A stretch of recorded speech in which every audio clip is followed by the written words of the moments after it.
বাজারে নিত্য প্রয়োজনীয় দ্রব্যের দাম বেড়েই চলেছে। প্রতি ডলার সমান ৮০ টাকা সেই কবেকার কথা। আর এদিকে দেশের রিজার্ভের স্থিতিশীলতার দোলনগতি তো থামছেই না। এমন তো অবস্থায় অর্থনীতির সাথে আপনার বোঝাপড়াকে সহজ করতে ডিউটিভির বিশেষ আয়োজন মুখোমুখিতে আপনাকে স্বাগত জানাচ্ছি আমি সাজিদ শামস। আমাদের আজকের মুখোমুখিতে যিনি মুখোমুখি হয়েছেন তিনি এমন এক ব্যক্তি যার স্বাক্ষরিত নোট এখনও আমাদের মানিব্যাগে ঘুরে বেড়ায়। প্রিয় দর্শক, মুখোমুখিতে আমাদের আজকের অতিথি ডক্টর আতিউর রহমান। 2009 থেকে 16 এই 7 বছর সফলতার সাথে গভর্নর হিসেবে সামলেছেন বাংলাদেশ ব্যাংকের দায়িত্ব। তার গৃহীত গ্রিন ব্যাংকিং ব্যবস্থায় উপকৃত হয়েছেন দেশের অগণিত নারী উদ্যোক্তা ও ভূমিহীন কৃষক। ফলস্বরূপ ভূষিত হয়েছেন গ্রিন গভর্নর হিসেবে। শুধু গভর্নর হিসেবেই নয়, দেশের অর্থনীতি শাস্ত্রে তার অবদান অনস্বীকার্য। জনগণের বাজেট কিংবা উন্নয়ন আলাপ এরকম নানাবিধ রচনাবলীতে দেশের অর্থনীতি এবং উন্নয়নের পরিধিকে আলোকিত করেছেন বহুবার। ঢাকা বিশ্ববিদ্যালয়ের উন্নয়ন অধ্যয়ন বিভাগে শিক্ষকতার মাধ্যমে দেশের শিক্ষাঙ্গনকে সমৃদ্ধ করে চলেছেন এখনও। স্বাগতম ডক্টর রহমান।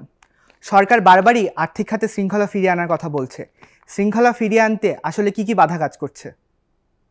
আসলে ব্যাংকিং খাত নিয়ে আমাদের দেশে যে আলাপগুলো হয় সেটা অনেক সময় না বুঝেও করে, অনেক সময় বুঝে করে।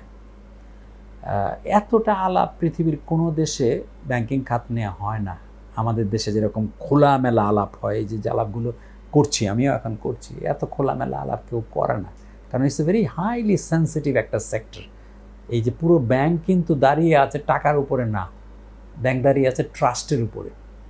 বুঝতে পারছো? আমি বিশ্বাস করি যে আমার এখানে টাকা রাখলে টাকা সেফ থাকবে, আমি এই টাকা যখন চাইবো তখন পাইবো। তো সেজন্য এক ধরনের আস্থার পরিবেশ। তো এত যদি টানাছেড়া চলে, কাটাকাটি চলে ব্যাংকিং সেক্টর নিয়ে, তো মানুষ তো ভয় পাবে, তাই না? আস্থা কমে যাবে। যদি বলে যে না অমুক ব্যাংক খারাপ, অমুক ব্যাংক ভালো, তো মানুষ তো খারাপ ব্যাংকে টাকা রাখতে চাইবে না। তা এখন ডিপোজিট যদি না রাখে তো ওই ব্যাংক তো তার বেতন দেবে কি দিয়ে, তার কাজ করবে কি দিয়ে। তো এই ধরনের একটা আমি বলবো যে মিডিয়া ট্রায়াল চলছে আমাদের ব্যাংকিং খাত নিয়ে, যেটা আমরা আমি বলবো যেটা আকাঙ্ক্ষিত নয়। তার মানে এই নয় না যে ব্যাংকিং খাতে সমস্যা নেই। ব্যাংকিং খাতে অবশ্যই সমস্যা আছে, এবং আমি মনে করি মূল সমস্যাটা ব্যাংকিং খাতে সেটার গভর্নেন্স প্রবলেম। অর্থাৎ ব্যাংকের যে মালিক যারা নিজেদেরকে দাবি করে, তারা আসলে কিন্তু মালিক না, তারা স্টেক হোল্ডার। তারা তোমার মতোই স্টেক হোল্ডার। তুমি ব্যাংকে টাকা রাখো ডেপোজিটার হিসাবে, তুমি একটা স্টেক হোল্ডার। আর উনি মাত্র কত 400-500 কোটি টাকা 20 জনে মিলে জোগাড় করে দিয়ে ওরা পুরো মালিক হলো কেমন করে? পুরো মালিক তো ডেপোজিটাররা সেই অর্থে। তো কিন্তু তারা আবার খুব ক্ষমতা দেখায়। তারা ব্যাংকের বোর্ডে বসে, তারা এমডি নিয়োগ দেয়, তারা পরিচালনা করে। কিন্তু আবার তারা যদি রাজনৈতিকভাবে বা অন্য সামাজিকভাবে খুব পাওয়ারফুল হয়, তো তাহলে তারা আরও ক্ষমতা দেখায় এবং নিজের ব্যাংকে নিচু না করতে পারলেও বন্ধুর ব্যাংকের থেকে লোন নেয়, সেটা আবার ঠিকমতো ফেরত দেয় না। তো এইরকম নানা সংকট আছে। তারপরেও বাংলাদেশে অনেকগুলো ভালো ব্যাংক আছে যারা খুব ভালো করছে। তুমি আজকেও খবরে দেখো, সাস্টেনেবিলিটির বিচারে 8-10টা ভালো ব্যাংক কিন্তু বের হয়ে এসেছে, খুব ভালো গ্লোবাল স্ট্যান্ডার্ড ব্যাংক। যেমন নামই বলি, city bank, BRAC bank, mutual trust bank, কিংবা তোমার ইস্টার্ন ব্যাংক, এগুলো খুব ভালো ব্যাংক। এগুলোর আস্থা। অন্য ব্যাংকগুলোও যে খারাপ আমি বলবো না, তারাও মোটামুটিভাবে এগিয়ে যাচ্ছে, একদম 2-1টি ছাড়া এগিয়ে যাচ্ছে, তারা ব্যাংকগুলো এগিয়ে যাচ্ছে। তো এই জন্য আমার মনে হয় যে ব্যাংকের শৃঙ্খলার ফিরিয়ে আনার জন্য প্রথম কাজ হলো যে গভর্নেন্স, অর্থাৎ যারা বোর্ড অফ ডিরেক্টরস আসতেছেন তাদের ফিট লিস্ট থাকা দরকার। সবাই বোর্ডের, বাংলাদেশ ব্যাংক কিন্তু এটা নিয়ে কাজ করছে। বাংলাদেশ এখন ফিট লিস্ট তৈরি করছে, আমরাও করেছিলাম। তারপর ইন্ডিপেন্ডেন্ট ডিরেক্টরের সংখ্যা বাড়াচ্ছে। আমরা যদি ইন্ডিপেন্ডেন্ট ডিরেক্টর দেই বোর্ডে, তারা কিন্তু যেহেতু তারা মালিক না, তারা ডেপোজিটারের ইন্টারেস্ট তোমার বেশি দেখবে। সুতরাং যেই ব্যাংকে ইন্ডিপেন্ডেন্ট ডিরেক্টরের সংখ্যা বেশি, সেই ব্যাংক ভালো করবে। তো এরকম করে আস্তে আস্তে বাংলাদেশ ব্যাংক চেষ্টা করছে, আর সুপারভিশন বাড়াচ্ছে বাংলাদেশ ব্যাংক। কিন্তু এতগুলো ব্যাংক থাকাতে বাংলাদেশ ব্যাংকের পক্ষেও পুরোটা রেগুলেট করা বেশ কঠিন কাজ হচ্ছে। সুতরাং আর সব কিছু বাংলাদেশ ব্যাংক করতে হবে কেন? বোর্ডেরও একটা দায়িত্ব আছে না, ব্যাংকেরও একটা দায়িত্ব আছে না? সেই জায়গাটাতে আমার মনে হয় যে কিছুটা ঘাটতি দেখা দিয়েছে। তবে আমি আশাবাদী যে নতুন করে যে আইন হয়েছে, ব্যাংক কোম্পানি আইন হয়েছে, সেখানে অ্যাকুইজিশন এবং মার্জারের সুযোগ রয়েছে। খারাপ ব্যাংক যদি না চালাতে পারে আমরা নিয়ে নিব, সেটা অ্যাকোয়ার করে নেওয়া যাবে, মার্জ করতে পারবো। তো এগুলোকে আমার মনে হয় যে একটু সময় দেওয়া উচিত বাংলাদেশ ব্যাংকের, দেখি কীভাবে সামলায়। আমার মনে হয় যে বাংলাদেশে ব্যাংকিং খাত নিয়ে এত বেশি নেতিবাচক আলাপ হয় যে ট্রাস্টটা উঠে যায়। আমার মনে হয় ট্রাস্টটা যেন বজায় থাকে, সেই ভাষায় যেন আমরা আলাপ করি। বাংলাদেশ ব্যাংকে রেগুলেটরি বডি বা গভর্নিং বডি বলছেন, বাংলাদেশ ব্যাংক সম্পূর্ণ স্বাধীন হলে কি এই রেগুলেশনগুলো আরও ভালো হতো? অবশ্যই ভালো হতো, কিন্তু বাংলাদেশ এখনও পর্যন্ত বাংলাদেশে যতগুলো রেগুলেটর আছে তার মধ্যে বাংলাদেশ ব্যাংক সবচেয়ে শক্তিশালী, তার গ্রহণযোগ্যতাও অনেক বেশি অন্য যে কোনো রেগুলেটরের চেয়ে। আমি তো এই ব্যাংক পরিচালনা করেছি 7 বছর, আমি দেখেছি যে সরকার যখন তখন ইন্টারভেন করে না। বাংলাদেশ ব্যাংক যদি চায়, তার নিজের মতো করে যদি একটা ভালো কাজ করতে চায়, বাংলাদেশের কিন্তু সরকার বাধা দেয় না। যেমন আমি যখন 10 টাকার অ্যাকাউন্ট চালু করলাম, অথবা স্কুলের বাচ্চাদের ব্যাংক অ্যাকাউন্ট চালু করলাম, বাংলাদেশ ব্যাংকে বাধা তো দেয়নি, সরকার এনকারেজ করেছেন। আমাদের কৃষিমন্ত্রী এসে আমাদের সাথে যুক্ত হয়েছেন, আমাদের প্রধানমন্ত্রী আমাদেরকে বাহবা দিয়েছেন। সুতরাং এটা ঠিক না যে সব কিছুতেই তারা বাধা দেয়। একথা ঠিক যে কোনো ক্ষেত্রে হয়তো পলিটিক্যাল ইকোনমির কারণে, যেটা আমি বললাম, বোর্ডের কারণে মনে হয় যে খুব বাধা দিচ্ছে, কিন্তু বাংলাদেশ ব্যাংকে এই জায়গাটাতে আইনে কিন্তু স্বাধীনতা কম নেই, কিন্তু প্রয়োগে সমস্যা হচ্ছে।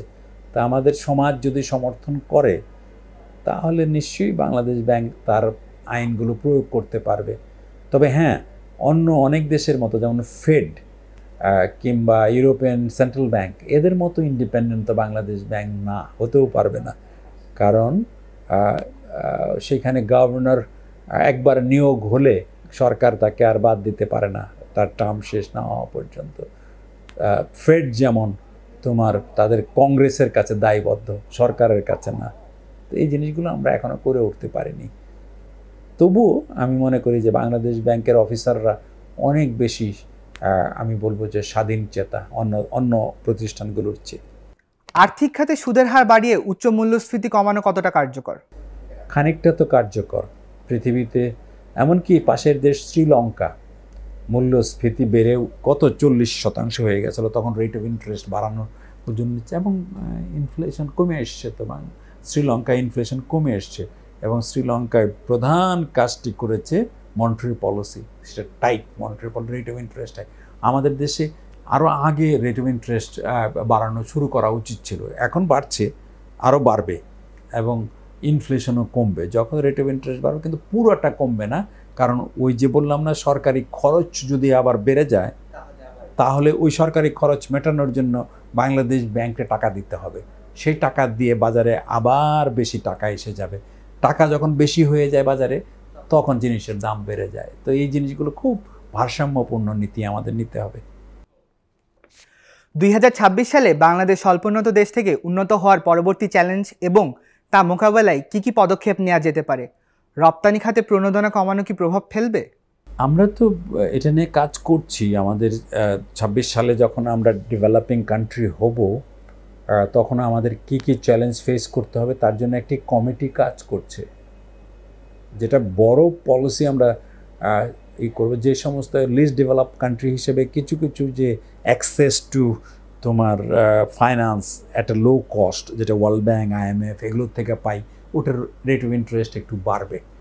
তারপর ট্যাক্স ফ্রি যে অ্যাক্সেস পেতাম আমরা ইউরোপিয়ান ইউনিয়ন, সেটা 29 সাল পর্যন্ত রাখতে পারবো। তারপরে এটা ছেড়ে দিতে হবে, আমার নিজেদেরটা নিজে করতে হবে। সুতরাং আমাদের সক্ষমতা বাড়াতে হবে, এবং নেগোসিয়েশন করতে হবে, অর্থাৎ যে সমস্ত দেশের সাথে আমরা ব্যবসা করি তাদের সাথে ফ্রি ট্রেড এগ্রিমেন্ট আরও বাড়ানো যায় কিনা সেটা দেখতে হবে। শেষ প্রশ্ন, উচ্চ মূল্যস্ফীতির লাগাম টানতে 2024-25 অর্থ বছরে কোন কোন বিষয়গুলোতে প্রাধান্য দেওয়া উচিত? বাজেটে তো মূল্যস্ফীতি কমানোর একটাই উপায় হলো গভর্নমেন্ট এক্সপেন্ডিচার যেন প্রোডাক্টিভ খাতে যেন হয়, আনপ্রোডাক্টিভ খাতে যেন বেশি না হয়, এবং এক্সপেন্ডিচারটা গভর্নমেন্ট এক্সপেন্ডিচার যেন আগের চেয়ে কম হয়। এই অর্থে বলবো যে যদি আয় রোজগার আমাদের বেশি না হয়, রাজস্ব যদি বেশি না হয়, তাহলে আমার গভর্নমেন্ট এক্সপেন্ডিচার অর্থাৎ বাজেট যদি বড় হয়, টাকাটা দেবো কোত্থেকে? এটা তো বড় করতে হবে, গভর্নমেন্ট থেকে বড় করতে হবে, মানে বাংলাদেশ ব্যাংক থেকে বড় করতে হবে। এই বড়োয়িংটা যেন একটা লিমিটের মধ্যে থাকে বাজেটে, এটা খেয়াল রাখতে হবে। আর 2 নম্বর, মনিটারি পলিসিকে যে টাইট মনিটারি পলিসি এখন নিচ্ছে এটা যেন চলতে দেয়। তৃতীয়ত, ফরেন এক্সচেঞ্জে যে আমাদের খানিকটা এখনও ওঠানামা আছে এটা যেন স্টেবল হয়ে আসে। কয়েকটা কাজ করলে পরেই মূল্যস্ফীতি ধীরে ধীরে কমে আসবে। আর সাপ্লাই সাইডে যেটাকে বলবো, সেইখানে যেমন ধরো গ্রাম থেকে পণ্য আসতে রাস্তায় রাস্তায় চাঁদা দিতে হয়, কখনো কখনো তোমার সময় মতো পণ্য আসলেও এটাকে ছাড় করাতে সমস্যা হয়, এইগুলো যত কমে যায় আমার মনে হয় যে সাপ্লাই এবং মনিটারি ডিম্যান্ড দুটো ঠিক রেখেই আমরা যদি মনিটারি পলিসিকে টার্গেট করি যে আমি ইনফ্লেশন কমিয়ে আনবো, যেটা এখন করেছি আমরা, আস্তে আস্তে কমে আসবে। এটা অনেক দেশে সম্ভব হয়েছে, আমাদের দেশে সম্ভব হবে। প্রিয় দর্শক, এই ছিল আমাদের আজকের মুখোমুখিতে। পুরো আলোচনা জুড়ে সাথে থাকার জন্য আপনাকে অসংখ্য ধন্যবাদ। তবে বিদায়ের আগে জানাতে চাই, মেশিন গান কেনি নামে এক ভদ্রলোক বলেছেন, ইকোনমি রানস দ্য ওয়ার্ল্ড। আবার গ্রিজেশ প্রকাশ নামের আরেক ভদ্রলোক বলেছেন, knowledge is the best economy we can have. এবং সাজিদ শামস নামের এই নিরীহ উপস্থাপক বলছেন, বিভিন্ন বিষয় সম্পর্কে জানতে ডিউ টিভির মুখোমুখি হতে পারে আপনার সবচেয়ে আস্থাভাজন।